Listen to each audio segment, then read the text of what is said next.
हज़रत सुलेमान की दुआ। हज़रत सुलेमान ने दुआ मांगी, ए मेरे परवरिदगार, मेरी मग़फ़िरत फरमा और मुझे ऐसी बादशाहत अता कर जो मेरे बाद किसी को भी मुयस्सर ना हो, बेशक तो बड़ा अता फरमाने वाला है।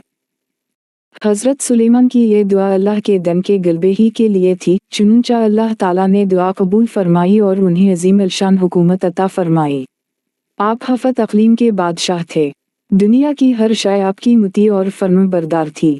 खुदा को हुक्म देते तो वो महीनों का सफ़र घंटों में तय कर देती। चरनत परनत हर हुक्म की ताबेदारी के लिए हाजिर होते। सरकश जन्नात हर वक्त हाथ बांधे इकामत की बजा आवरी के लिए तैयार रहते और शयातीन जंजीरों में जकड़े रहते। सूरत अल-अंबिया में इरशाद है, और हमने तेज हुआ सुलेमान के ताबे कर दी जो उनके हुक्म से उस मुल्क में चलती थी जिसमें हमने बरकत दी थी, यानी मुल्के शाम, और हम हर चीज़ से बाखबर रहीं। हज़रत हुस्न बसरी फरमाते हैं कि हुआ के मसखर करने का वाक़या हज़रत सुलेमान के साथ उस वक्त पेश आया जब आप अपने लश्करी घोड़ों के मुआयने में मसरूफ़ थे। इस असना में आपकी असर की नमाज फौत हो गई। चूँकि इस गफलत का सबब घोड़े बने थे, लिहाजा उन्होंने अपने उन खूबसूरत और बेशबहा घोड़ों को ज़बा कर दिया। हज़रत सुलेमान ने जब अपनी सवारी के जानवर कुर्बान कर दिए तो अल्लाह ताला ने उन्हें उससे बेहतर सवारी अता फरमा दी, करत भी, और हुआ को मसखर कर दिया। हज़रत सुलेमान के इन घोड़ों का वाक़या कुरान करीम की सूरह स्वाद की आयत 31, 32, 33 में मौजूद है। इरशाद बारी है, और हमने सुलेमान के लिए हवा को मसखर कर दिया कि सुबह की मंजिल महीने भर की होती थी और शाम की मंजिल भी। सूरह सबा 12। यानी हज़रत सुलेमान मायाने सल्तनत और लश्कर तख्त पर बैठ जाते और जदुराब का हुक्म होता, हवाएं उसे इतनी रफ्तार से ले जाती कि एक महीने जितनी मसाफत सुबह से दोपहर तक की एक मंजिल में तय हो जाती और फिर उसी तरह एक महीने की मसाफत दोपहर से रात तक में, यानी इस तरह एक दिन में 2 महीनों की मसाफत तय होती।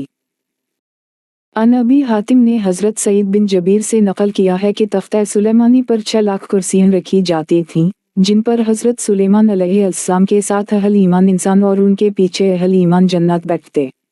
फिर परिंदों को हुक्म होता कि वो तख्त पर साया कर लें ताकि आफताब की तपिश से तकलीफ ना हो। खुदा उस अजीम अलशान तख्त को उठाकर जहाँ का हुक्म होता वहाँ पहुँचा देती। बाज़ रिवायात में है कि इस हवाई सफ़र के वक्त पूरे रास्ते हज़रत सुलेमान सिर्फ जुकाए अल्लाह के ज़िक्र शुक्र में मशगूल रहते।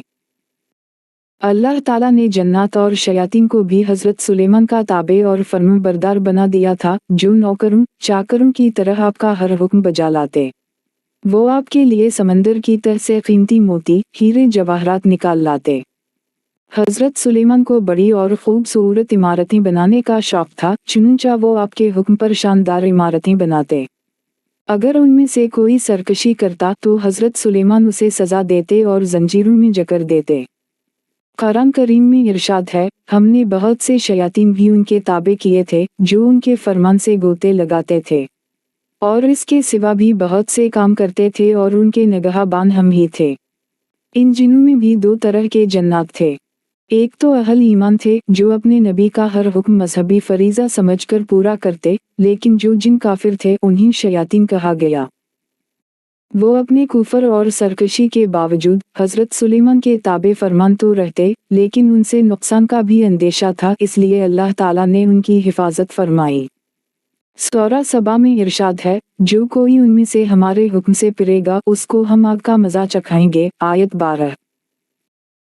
मुफस्सिरीन फरमाते हैं कि अल्लाह ताला ने एक फरिश्ता मुकर्रर फरमा दिया था जिसके हाथ में आग का सोनटा होता, जो जिन हज़रत सुलेमान के हुक्म से सरताबी करता, फरिश्ता उसे सोनटा मारता जिससे वो जलकर भस्म हो जाता। फतह अल-क़दीर। तांबे